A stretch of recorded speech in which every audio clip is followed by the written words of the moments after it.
pemirsa, kita masih akan membahas mengenai apa yang terjadi di PPDS Undip yang kemudian juga ini berawal dari kasus tewasnya almarhumah Dr. Aulia. Menarik tadi ketika Bu Irma menemukan fakta-fakta di lapangan, juga melihat sendiri bagaimana apa yang disampaikan oleh pihak RSUP Karyadi maupun juga Undip, dan juga cukup menjawab apa kemudian jaminan yang bisa diberikan kepada dokter-dokter lainnya sehingga mau bicara yang sebenarnya terjadi di sana ya Bu Irma. Tapi kembali saya ingin ke Pak Artanto. Pak, siapa-siapa saja kemudian yang sudah dimintai keterangan? Tadi di sekitar 34 saksi ya Pak kalau tidak salah. Termasuk juga apakah mereka-mereka yang menjadi korban dan juga yang menerima uang transferan atau siapa saja kemudian? Ya, dari 34 saksi yang sudah kita ambil keterangan, sekarang kita sedang fokus kepada rekan-rekan PPDS, ya, baik rekan dari satu angkatan maupun seniornya. Di sini kita sudah mengambil informasi atau keterangan daripada Chief Angkatan PPDS masing-masing dan kemudian bendaharanya. Dan semoga ini informasi ini akan terus berkembang dan kita akan lebih fokus lagi ke arah penyelidikannya. Oke, kalau bukti-buktinya beberapa sudah ada Pak Artanto, kemudian saksi-saksi ini juga terus dimintai keterangan. Ketika nanti ditemukan adanya unsur penyimpangan ataupun juga pidana, ini memungkinkan sekali untuk nama-nama mungkin yang terseret ditetapkan sebagai tersangka dalam kasus ini? Harus. Ya, namanya penyelidikan ya, pemeriksaan ya, tentu kita akan fokus kepada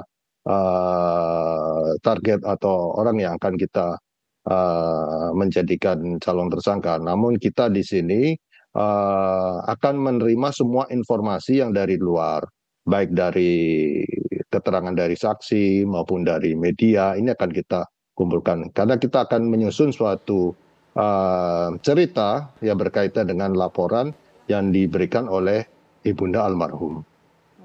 Lalu mekanisme atau jaminan perlindungan seperti apa Pak mungkin yang bisa diberikan kepada dokter-dokter? Tadi seperti yang disampaikan Bu Irma atau juga Bang Michelle, ada loh ini dokter-dokter yang sebagai korban tapi mereka punya ketakutan untuk memberikan kesaksian. Padahal mungkin informasi yang mereka berikan bisa saja memperkuat temuan-temuan, fakta ataupun juga mungkin menjadi barang bukti tambahan. Ya, kita dari kepolisian, kemudian dari Kemendikbud maupun dari Kemenkes sudah sepakat bahwa setiap rekan mahasiswa atau dari pihak PPDS yang akan melaporkan tentang kasus tersebut, kita jamin identitas maupun kita jamin untuk kegiatan pembelajarannya. Oleh karena itu jangan takut, kita akan memberikan suatu keyakinan bagi yang melapor maupun yang memberikan keterangan kepada pihak kepolisian.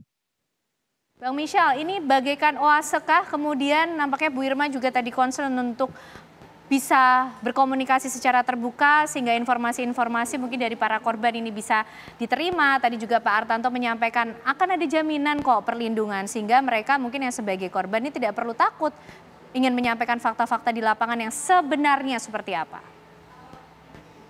Gini Mbak, kita harus pahami kebatinan mereka secara psikolog mereka.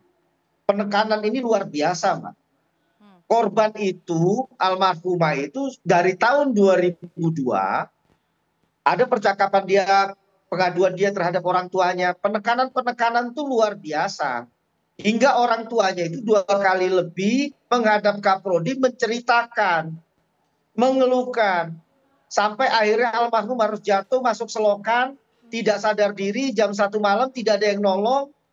Dia siuman sendiri, bangun sendiri, nolong dirinya sendiri sampai dia harus dioperasi. Itu sudah diadukan ke Kaprodinya. Tidak ada penyelesaian. Nah ini rekan-rekan itu tahu semua.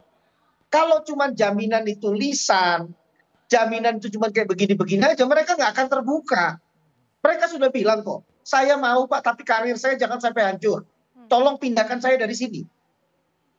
Ini yang saya mau temui hari Selasa, hari Rabu besok, saya mau berangkat ke sana. Nah, sedangkan yang bisa memindahkan itu harus ke Kemendikbud, karena Kemendikbud lah yang punya program gitu loh.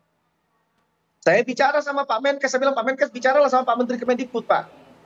Karena memang itu pengajar di PPDS itu bukan dari Kemenkes Mbak, tapi NIK-nya digajinya semua programnya dari Kemendikbud. Kemenkes itu hanya menyediakan tempat, itu Rumah Sakit Karyadi itu. Ya. Programnya, metodenya, semua itu dari Kemendikbud. Oke. Nah kalau cuma wacana-wacana aja, ini seperti terjadi yang tahun-tahun lalu, yang sebelum-sebelumnya, nggak akan mereka berani ngomong. Dan nggak akan terbuka. Gitu loh.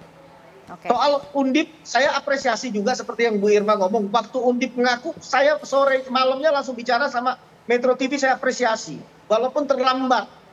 Oke. Seperti saya katakan, harusnya Undip yang membawa gitu loh, ke polisi ini loh. Saya mau benar-benar di dalam oknumnya begini. Mereka tahu kok. Oke, Bang Michel, ini bukti-bukti bentuk-bentuk perundungan ini kan bermacam-macam seperti tadi yang disampaikan Bu Irma ya, temuan dari di lapangan. Tapi setidaknya sampai sejauh ini yang juga sudah diumumkan atau dirilis oleh pihak kepolisian kan ada bukti transfer ya yang kemudian dilakukan oleh almarhumah Dr. Aulia kepada sejumlah rekening begitu. Nah, apakah juga dulu sempat ada cerita-cerita dari Dr. Aulia? Siapa kemudian pihak-pihak mana yang melakukan tindakan-tindakan perundungan semacam ini yang mengarah seperti tadi ada transfer uang yang tidak wajar jumlahnya?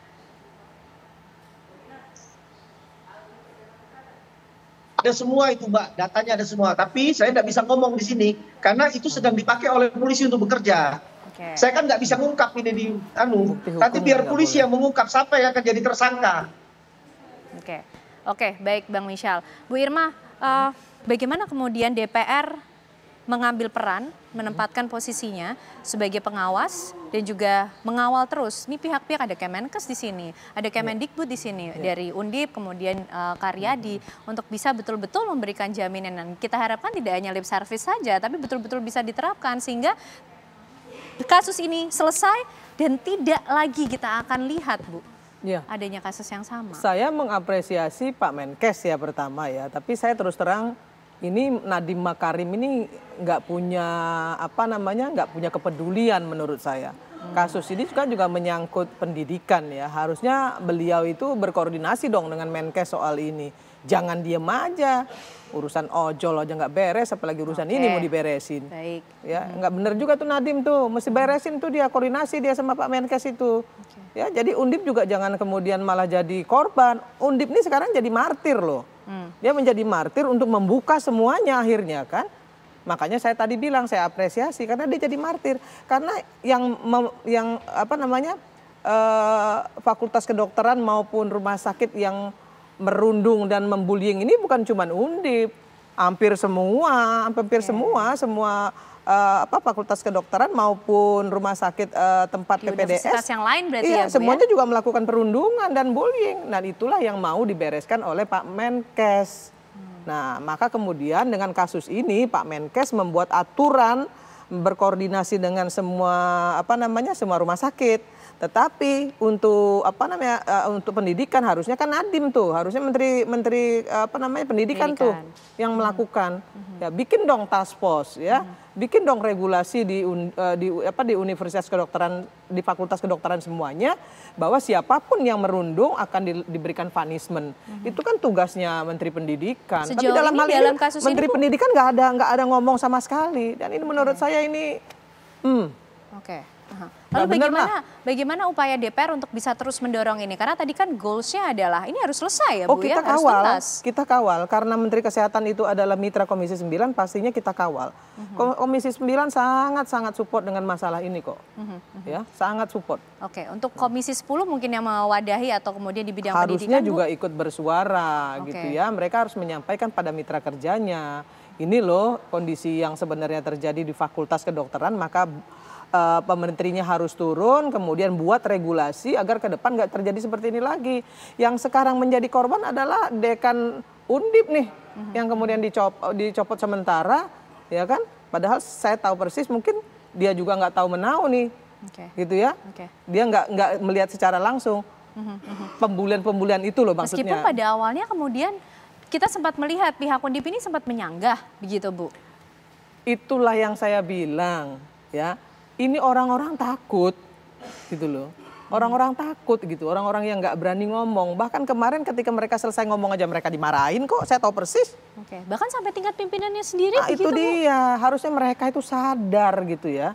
Bahwa hal ini nggak boleh dibiarkan, ini berbahaya. Tapi kok nggak ada empatinya gitu. Ketika anak buahnya mau bicara bener gitu ya, justru malah diomelin.